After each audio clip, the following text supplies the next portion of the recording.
दोस्तों, चाहे मर जाना, नवरात्रों में कन्याओं को यह चीज कभी मत खिलाना, व्रत टूट जाता है, मां दुर्गा क्रोधित हो जाती है। दोस्तों, नवरात्र कन्याओं को समर्पित है। कन्या पूजन करने से हमारे अगले पिछले पाप, राहु दोष, पितृ दोष, काल सर्प दोष, गरीबी का दोष और हमारी समस्त पीड़ा दूर होती है। दुख दर्द दूर होते हैं, हर कष्ट दूर होते हैं, गृह क्लेश हमारे जीवन से हमेशा के लिए दूर हो जाते हैं। कन्या पूजन को गरीब से गरीब व्यक्ति को भी अवश्य करना चाहिए। दोस्तों, देखिए कन्या पूजन 2025 में चैत्र नवरात्रि में कब करना है। आइए अब वह भी आपको बता देते हैं। आपको बता दें, 4 अप्रैल दिन शुक्रवार को सप्तमी तिथि मनाई जाएगी। कई लोग सप्तमी में भी कन्या पूजन करते हैं और चैत्र नवरात्र की अष्टमी 5 अप्रैल दिन शनिवार को मनाई जाएगी, और जबकि रामनवमी या नवमी 6 अप्रैल को है। आप चाहे तो अष्टमी और नवमी इन दोनों तिथियों में कन्या पूजन कर सकते हैं, सर्वश्रेष्ठ और उत्तम होता है। ऐसे में आप अष्टमी और नवमी में इन दोनों समय में कन्या पूजन हर हाल में अवश्य ही कर देना। शास्त्रों में 9 दिनों के नवरात्रि को बहुत ही शुभ और मंगलकारी माना जाता है, और वही 8 दिनों के नवरात्र को अच्छा नहीं माना जाता है। ऐसे में 10 दिनों के नवरात्रि बहुत ही शुभ माने गए हैं शास्त्रों के अनुज।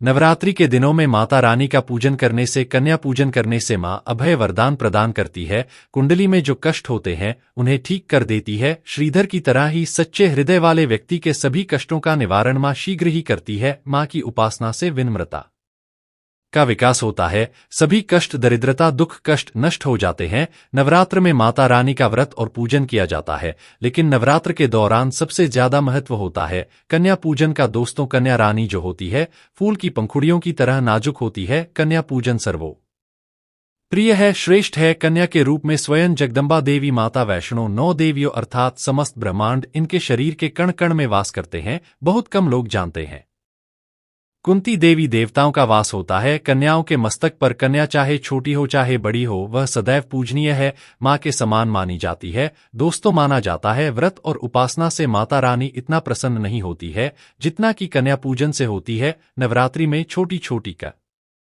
न्याय को माता रानी का स्वरूप माना जाता है। कन्याओं को भोग लगाया जाता है, उन्हें प्रसन्न किया जाता है और बदले में आशीर्वाद मांगा जाता है। कन्याओं को प्रसन्न करने के लिए गिफ्ट आदि उपहार वगैरह दिए जाते हैं। माना जाता है अगर कन्याओं को कोई भेंट दी जाए और वह उसे खुशी खुशी स्वीकार कर ले तो इसका मतलब है माता रानी अर्थात माता वैष्णो ने वह भेंट स्वीकार कर ली। जिन पर कन्याएं प्रसन्न होती है तो समझो उन्हें माता रानी का आशीर्वाद मिल गया और माता रानी की कृपा से उन्हें मुंह मांगा वरदान प्राप्त होता है। कन्या पूजन कोई मामूली पूजन नहीं होता। समस्त ब्रह्मांड ठंड में जो पूजा होती है उनसे बढ़कर कन्या पूजन को माना जाता है। 10 बार गंगा स्नान करने से और 100 बार यज्ञ करने से तथा 1000 बार यात्रा करने से जो पुण्य मिलता है, वह मात्र एक बार कन्या पूजन करने से करोड़ों गुना भक्त को मिल जाता है, प्राप्त हो जाता है। दोस्तों, इसीलिए कहा जाता है कि कन्याओं को सताना नहीं चाहिए, इससे समस्त ब्राह्मण हिल जाता है। कन्याओं की जितनी सेवा की जाए कम ही होती है। कन्याएं कोई मामूली नहीं होती। कन्या के रूप में स्वयं उनके मस्तक पर विराजमान होकर स्वयं देवी चलकर आपके घर तक आती है। नवरात्रि में 2 साल से लेकर 10 साल तक की कन्या का पूजन होना चाहिए। अष्टमी अथवा नवमी को कन्याओं के पैर धोकर भोजन कराना, उपहार आदि देना श्रेष्ठ माना जाता है, दुर्लभ माना जाता है। ऐसा मौका कभी हाथों से नहीं जाने देना चाहिए। इस दिन जितना ज्यादा हो सके कन्याओं को हाथ पकड़कर, पैर पकड़ कर अपने घर तक लेकर आए। दोस्तों, वीडियो में आगे बढ़ने से पहले आप अपनी राशि भी कमेंट बॉक्स में जरूर डाल दीजिएगा। यदि हमारे पास कोई उपाय होगा तो वह आकर हम आपके कमेंट का रिप्लाई में बता देंगे। कोई भी राशि के अनुसार अगर उपाय करता है तो माता वैष्णो बड़ी प्रसन्न होती है और ऐश्वर्य धन प्रदान करती है, मालामाल बना देती है।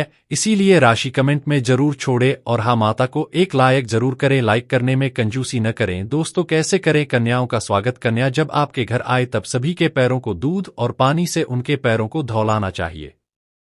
खासकर मर्दों को कन्याओं के पर आवश्यक धोने चाहिए, इससे माया वैष्णव प्रसन्न होती है। दोस्तों, फिर उसके बाद कन्याओं को किसी साफ जगह पर जमीन पर कपड़ा बिछाकर बैठाना चाहिए, उनके माथे पर अक्षत, फूल और कुमकुम लगाना चाहिए। फिर उसके बाद भोजन ग्रहण करवाना चाहिए, लेकिन हमेशा याद रहे कन्या की थाली में 3 पूरियां कभी न रखें, इसे शुभ नहीं घोर अशुभ माना जाता है।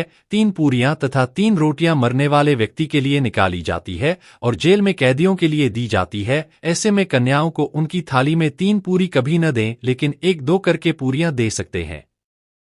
इससे 3 संख्या बढ़ जाती है और दोष भी नहीं लगता। दोस्तों, कन्याओं को खाना खिलाने के बाद अंतिम में कन्याओं के सर पर लाल चुनरी उड़ाना चाहिए और भोजन में आपको खीर, पूड़ी, हलवा, चना तथा आलू की सब्जी, छोले वगैरह की सब्जी खिलानी चाहिए। पनीर आदि भी खिलाया जा सकता है। वैसे माता रानी का प्रिय भोजन खीर, हलवा, पूड़ी और छोले आदि ही है, लेकिन भूल से भी लहसुन और प्याज का इस्तेमाल कभी न करें, अन्यथा अनर्थ हो जाएगा। अक्सर कई लोग कन्याओं को कुरकुरे का पैकेट, चिप्स वगैरह का पैकेट खिलाते हैं, जो कि घोर अनर्थ माना जाता है, क्योंकि इसमें लहसुन प्याज का इस्तेमाल होता है, जिसके कारण आपका व्रत खंडित हो सकता है। मां दुर्गा क्रोधित हो सकती है। जहां आपने 9 दिनों तक लहसुन प्याज का परहेज किया, लेकिन आपकी एक गलती पूरे व्रत को खंडित कर सकती है। इतना भी नादान नहीं बनना चाहिए कि माता रानी रुष्ट हो जाए और कन्याओं को भी अशुद्ध होना पड़े। कन्याओं को डब्बा बंद कोई भी ऐसी चीज न खिलाएं जिसमें लहसुन प्याज होता है। कई चीजें ऐसी होती है मार्केट में जिसके अंदर लहसुन प्याज का इस्तेमाल होता है, ऐसा कभी मत करना। दोस्तों, कई लोग कन्या पूजन में खाना घर पर नहीं बनाते और मार्केट से रेडीमेड लाकर ही खेलते हैं तथा दही जलेबी खिलाते हैं, जो कि शुभ नहीं माना जाता है। दोस्तों, ऐसा खाना खिलाते हैं जिनके घर में मान लीजिए कोई दुर्घटना आदि हो गई है, या घर में कोई बीमार है, या कोई मुसीबत है, तब वह ऐसा करते हैं। लेकिन अगर आप स्वस्थ है, आपको कोई पीड़ा नहीं है, तो ऐसा भूलकर भी नहीं करना चाहिए। माता रानी दही जलेबी नहीं, आपके हाथों का बना भोजन खाना चाहती है, आपका प्यार चाहती है। फिर चाहे आप घर में एक ही पूरी क्यों न बनाएं माता के लिए, पर आप स्वयं ही अपने हाथों से माता रानी को भोजन खिलाएं। देखिए, भले ही आप दही जलेबी खिला सकते हैं, परंतु माता को घर का बना हुआ शुद्ध भोजन ही अति प्रिय है। खासकर नवरात्रों के दौरान घर में पक्का खाना अवश्य बनाना चाहिए। माता रानी बहुत प्रसन्न होती है। घर का बना पक्का खाना ही कन्याओं को खिलाना चाहिए। हमेशा याद रखें, कन्याओं को प्लास्टिक के बने धोने में खाना नहीं खिलाना चाहिए। ऐसे बर्तन पूजा पाठ के लिए शुभ नहीं अशुभ होते हैं, क्योंकि प्लास्टिक के ज्यादातर बटन जो होते हैं जानवरों की हड्डियों द्वारा बनाए जाते हैं, इसलिए ऐसा पाप मत करना। कन्याओं को हमेशा स्टील के बर्तन या पत्तों से बने बर्तनों में ही भोजन करना चाहिए, बहुत ही शुभ माना गया है। अगर पेड़ के पत्ते में भोजन कराते हैं तो माता अभय वरदान प्रदान करती है। दोस्तों, एक और बात हम आपको बताने वाले हैं कि यदि नवरात्रों के समाप्त होने के बाद यदि बीच में कन्या पूजन में शुक्रवार का दिन पड़ जाए तो कन्याओं को कोई भी खट्टी चीज नहीं खिलाना चाहिए, क्योंकि शुक्रवार का दिन माता संतोष उसी को समर्पित होता है और माता संतोषी नवरात्रों के दिनों में सक्रिय अवस्था में होती है, यानी वो भी 9 देवियों के साथ में आपके घर में आती है। इसीलिए कन्याओं को भूलकर भी शुक्रवार का दिन अगर पड़ जाए तो खट्टी चीज घर में नहीं बनाना चाहिए और कन्याओं को भी खट्टी चीज नहीं खिलाना चाहिए। घोर पाप लगेगा, आपका किया कराया सब बर्बाद हो सकता है। इस खट्टी चीजों से माता संतोषी रुष्ट हो सकती है, चिढ़ सकती है, आपको श्राप दे सकती है, इसीलिए नादान न बने। दोस्तों, भोजन कराने के बाद कन्याओं की थाली में एक लौंग जरूर रखना चाहिए, क्योंकि लौंग देवी शक्ति तथा दुर्गा मां को बहुत प्रिय है। लौंग माता शक्ति का प्रतीक होती है। लौंग में नवदुर्गा का वास होता है। इन 9 दिनों में माता रानी को लौंग का भोग लगाया जाता है, तो खाना खाने के बाद कन्याओं को लोग अवश्य अर्पित करें। माता रानी को अमृत से बढ़कर लोकप्रिय है, इसीलिए कन्याओं को थाली में चुपचाप एक लोग जरूर रख दें, आपका भाग्य चमक जाएगा। माता लक्ष्मी आपके जीवन में धन की कोई भी कमी नहीं होने देंगी। दोस्तों, आपको बता दें कन्याओं को उपहार में क्या दें। कन्याओं को खुश करने के लिए उनकी थाली में दक्षिणा डालें, ताकि आपके घर में संपन्नता बनी रहे तथा धन की कोई भी कमी ना हो। कन्या जब आपके घर से खुशी खुशी धन लेकर जाती है तो वह भी आपको खुशी खुशी कई गुना आपको प्रदान करती है। इस समय कंजूसी मत करना, खुशी खुशी कन्याओं को धन अवश्य देना। कन्याओं को कोई सुंदर गिफ्ट दे सकते हैं। शास्त्रों में बताया जाता है कि कन्या जितना खुश होती है, माता रानी उतना ही जल्द फल की प्राप्ति प्रदान करती है। में आप कन्याओं को चॉकलेट बॉक्स दे सकते हैं तथा खूबसूरत कपड़े दे सकते हैं। याद रहे, काले कपड़े न दें और स्टील के बर्तन भी गिफ्ट के तौर पर दे सकते हैं। याद रहे कि कन्याओं को लोहे का कोई भी सामान नहीं देना चाहिए, नहीं तो राहु केतु का प्रभाव आपके जीवन में प्रवेश कर जाएगा। राहुकाल तथा राहु दोष आपको लग जाएगा, आप बर्बाद भी हो सकते हैं। दोस्तों, जब कन्या अपने घर के लिए प्रस्थान करें तो उनके चरण जरूर छू लें और अपने मन में अपनी प्रार्थना को पूरा करें। सच्चे दिल से मांगी हुई मुराद माता रानी अवश्य ही पूरी करती है। सच्चे दिल का मतलब होता है मन में कोई भी लालच न हो, और अगर वह लालच माता को पाने के लिए बन जाए तो उसे बोलते हैं सच्ची श्रद्धा और सच्ची भक्ति। ऐसी भक्ति के आगे स्वयं 33 कोटि देवी देवता आपको नमस्कार करते हैं। दोस्तों, नवरात्रों के दिनों में अगर मिल जाए आपको यह संकेत तो समझो माँ दुर्गा आपके घर में आ चुकी है। यह संकेत बताते हैं माँ दुर्गा का आशीर्वाद आपको प्राप्त होने वाला है। तो आइए शुरू करते हैं। दोस्तों, पहला संकेत, जब आप कलश स्थापना करते हैं तो जौन से निकली हरियाली बहुत ही शुभ मानी गई है। कहा जाता है कि जौ से निकली हरी वाली हमारे भविष्य में होने वाले अच्छे और बुरे होने का संकेत देती है। यह सभी बातें हमारे आने वाले साल का भविष्य बताती है। यदि आपने जॉब हुए हैं और वह किसी कारणवश नहीं हो पाए हैं तो यह संकेत बड़ा ही मनहूस माना गया है।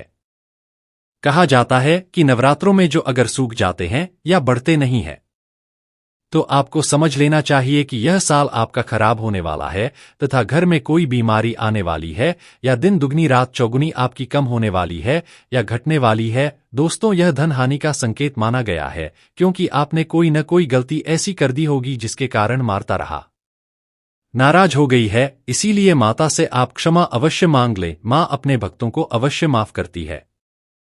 एक माँ ही होती है जो अपने बेटे को, अपने लाल को हर गलती पर माफ करती है।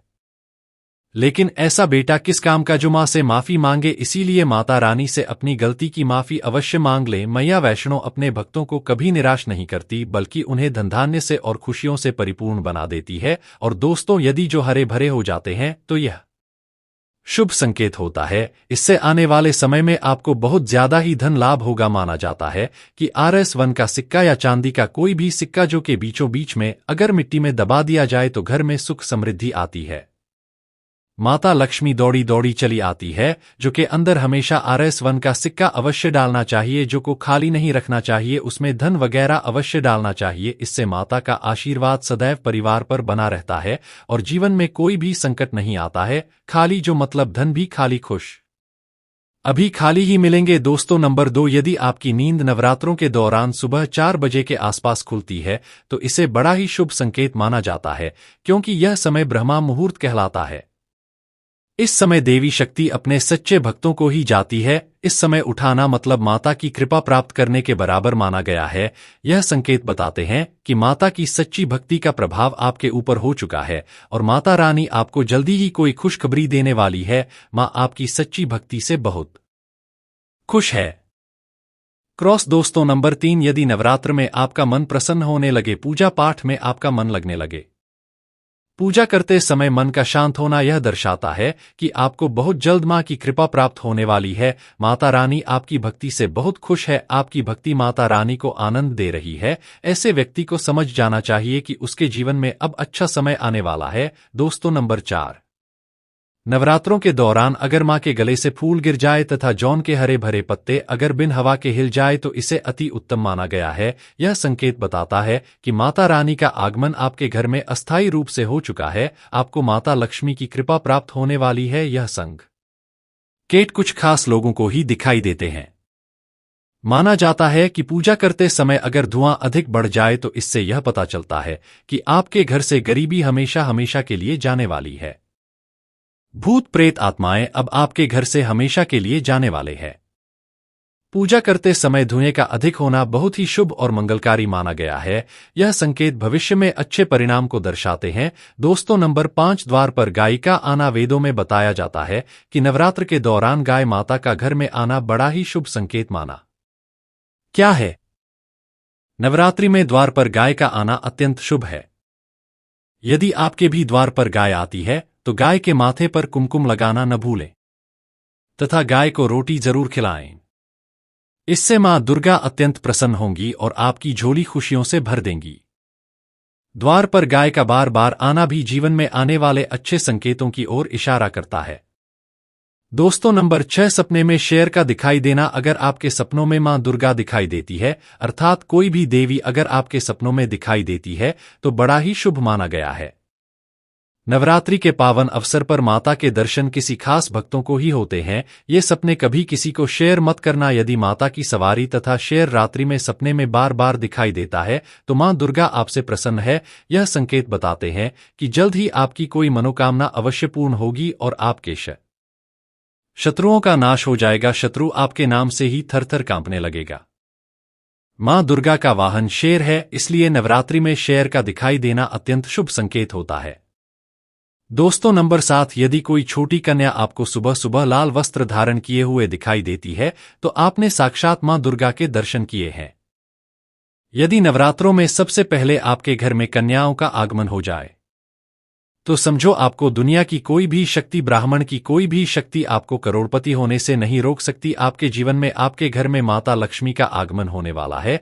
आप दिन दुगनी रात चौगुनी तरक्की करेंगे। अब आप खुशियां बनाइए और मिठाइयां बांटते। ऐसे में कन्याओं को भरपूर तरीके कैसे खुश रखें और उनका आगमन दूध से चरण धुलाकर करें, कोई भी कंजूसी न करें। दोस्तों माता रानी आपको यह संकेत दे रही है कि अब आपका बुरा समय समाप्त हो चुका है। अब जीवन में सुख समृद्धि के द्वार खुल जाएंगे। दोस्तों नंबर 8, घर पर उल्लू का आना। यदि मां लक्ष्मी का वाहन उल्लू नवरात्र में आपके घर आकर बैठ जाए तो यह भी शुभ संकेत है। इसका अर्थ है कि मां लक्ष्मी का आपके घर में प्रवेश हो चुका है और आपकी आर्थिक स्थिति और मजबूत होगी। लेकिन याद रहे, उल्लू नवरात्रि और दीपावली पर आना ही शुभ माना जाता है। दोस्तों नंबर 9, यदि ब्रह्मा मुहूर्त के समय यानी सुबह के 4 बजे के आसपास घंटियों की आवाज सुनाई दी जाए या शंख की आवाज सुनाई दी जाए तथा कोई भजन सुनाई दे जाए तो बड़ा ही शुभ संकेत माना गया है। इससे यह पता चलता है कि माता रानी आपकी भक्ति से बहुत प्रसन्न है और आपके जीवन में सभी नकारात्मकता का नाश होने वाला है तथा माता लक्ष्मी की कृपा आपको प्राप्त होने वाली है। दोस्तों नवरात्रों के दौरान घर में काली चींटियों का दिखाना, लंबी लंबी लाइन बनाकर मुंह में खाना ले जाते हुए चींटियों को देखना अच्छा संकेत माना गया है। और यदि मंदिर में पूजा करते समय कोई छिपकली आदि दिखाई दे जाए या मंदिर के स्थान की ओर छिपकली चली जाए तो बड़ा ही शुभ संकेत माना गया है। इससे यह पता चलता है कि आपको माता लक्ष्मी की कृपा प्राप्त होने वाली है, मां का आशीर्वाद आपको मिलने वाला है। नवरात्रों के दौरान मंदिर में छिपकली का दिखना बहुत ही शुभ संकेत माना गया है। आपकी भक्ति का फल आपको शीघ्र ही मिलने वाला है, क्योंकि छिपकली को माता लक्ष्मी का प्रतीक माना गया है। किसी शुभ अवसर पर छिपकली का दिखना मंगल